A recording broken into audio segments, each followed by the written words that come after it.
Angry guy here. And white women are angry password bros are leaving them behind.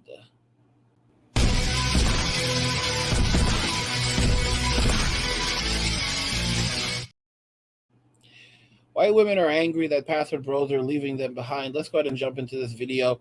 Let's check out this shallow Becky. You know when you just like meet someone that's so hot and you look at them and you're like, how are you still single? And then like something happens and you realize, oh, okay, like this is it. So that's what meeting me is like.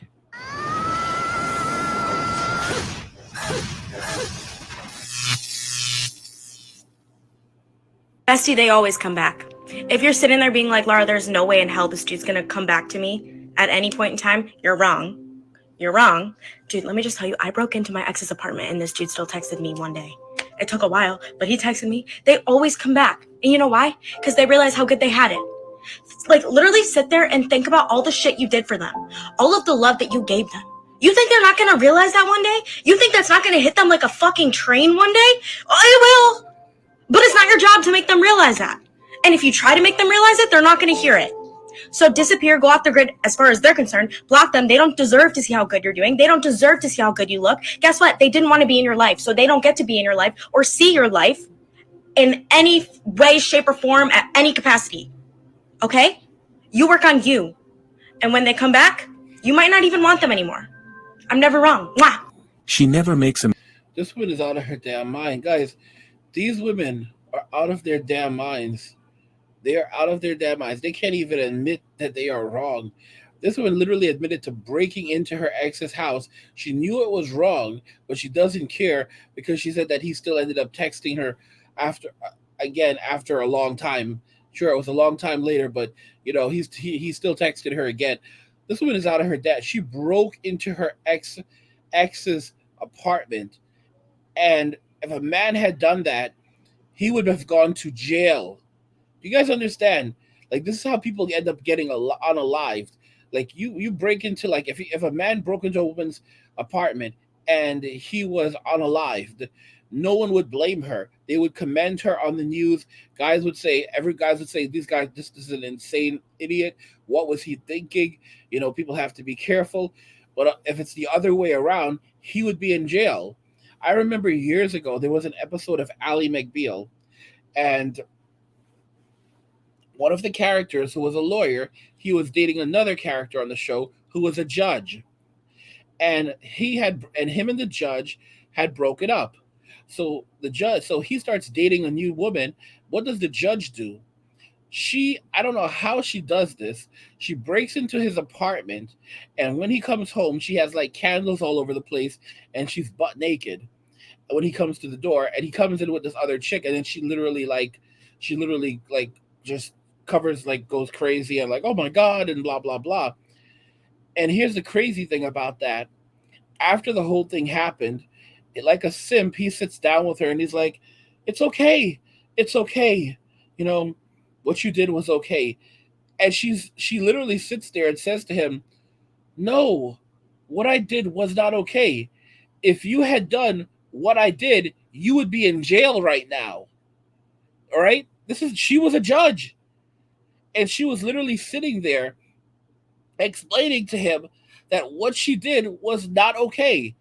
Okay? She would be in jail if the roles were reversed.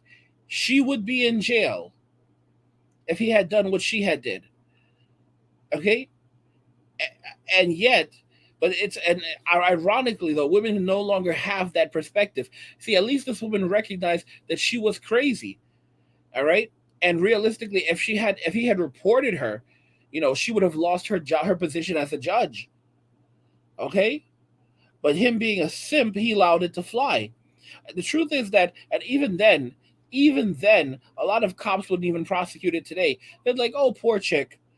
Women have gotten away with so much bad behavior for so long now. It's ridiculous. And men have allowed it to happen. Men don't call them out. Men don't stand up to them. Men don't say, you know what, enough is enough. We're not going to let this fly. They let them get away with this, and then they wonder why you have women that why most women find 95% of men as either unattractive or average at best. Like most women are not attracted to most men today. Most this is insane. Like literally, the entire, you could say that almost the entire population, almost the entire male population in the West is unattractive to most women today, which ultimately means that which ultimately means that women that these women can no longer pair bond. But the irony is that these women are also furious when they see men going over to other countries, when they see men becoming password bros and going to other countries and finding women who want to have relationships, who want to marry, and want to have children. They get furious because at the back of their minds they also realize that these guys are all that they have. So they're basically out here trying to find Mr. Right, Mr. Perfect, like from this tiny pool of guys. They're all chasing the exact same guys, and then when it doesn't work out for them and they're desperate, their plan, their intention is that they're going to go and get themselves a plan B guy. And a plan B guy is basically the guy who's over 6 feet tall and makes over hundreds of thousands of dollars a year, or $1 million a year. That's the plan B guy. If that falls through, if they can't get that guy, all right, then they're gonna go to the plan C guy. If they get death, if they're gonna go to the plan C guy. The plan C guy is the plan come up guy. That's the guy making like $70,000 a year, and with that guy, what they're going to do with that guy is, if they're struggling with that guy, they're going to use that guy to fix themselves up. So with that guy, that guy could at least sign for a car loan for them. So they'll use that guy to get themselves back on their feet, to get some money, build up their bank accounts a bit, so at least have like maybe a $20,000 in their account, get themselves situated. And after they use this guy, and after they rebuild themselves, because they're not going to pay, they're still going to work, so they're going to save all their money. They're gonna put their money in the bank. They're gonna save their money and spend it on their shit, spend it on the shit that they want, and also save what's left over. So they're gonna use that guy as a come up to cover their living costs. So they're not gonna pay anything for rent. So right off the bat, that's like $20,000, $30,000 that they're saving a year. They're not paying for rent. They're not paying for food. They're not even going to pay for their cell phones. That's the job of the come up guy. So this come up guy is basically saving them all this money. So now they can buy all the garbage that they want, and also save their money. So now they save. So now after a year hanging out with the come up guy, a year or two with the come up guy, because this is basically like a halfway house for them. They have no intention of getting pregnant by this guy. The plan B guy maybe, all right, but the come up guy, no, they have no intention of getting pregnant with the come up guy. He's just there to help them rebuild. All right, so now they have money in the bank, and now that they're ready, they just get rid of his ass, and they move on. Because he was never really an option. And then if they're really desperate, if they're like in really, really desperate times, that's when they'll go to the plan D guy. The plan D guy is the guy making like 40 to $50,000 a year. That's plan D. Plan D is plan desperate. With that guy, that's basically them settling for what they can get. That guy is still going to provide a roof over their head. That guy is still going to provide food. So he's going to provide food, shelter, clothing. So the necessities of life. He won't be able to put a lot of money in their pockets, but they'll figure that out. So that's plan D, and they're not going to stay with that guy very long. They're going to use that guy as long as they're going to use that guy to build themselves back up as quickly as they can, and then they'll transition to a plan C guy, or preferably a plan, and then to preferably a plan B guy, or if they can't transition to a plan B guy, they'll jump to a plan Z guy, and then from the plan C guy, they'll build themselves up even further, and then get themselves over to the plan B guy afterwards. This is how they work. They're planning to work the chain to like keep moving up the ladder.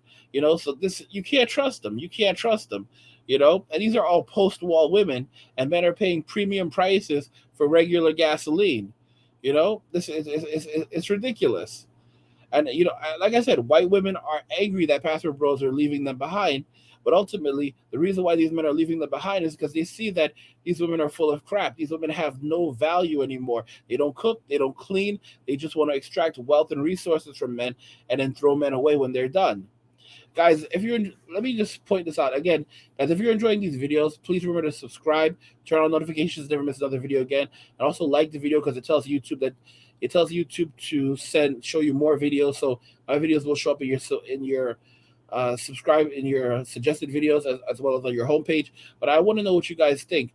Do you agree that ultimately men are done with the nonsense? They're walking away and they're not coming back. Men are gone. So a subscriber said men are gone. Let me know what you think in the comments. Like the video if you like it. Don't forget to subscribe. And if you like the video, share the video. And just remember that all roads lead to MWA, men walking away. And cheers.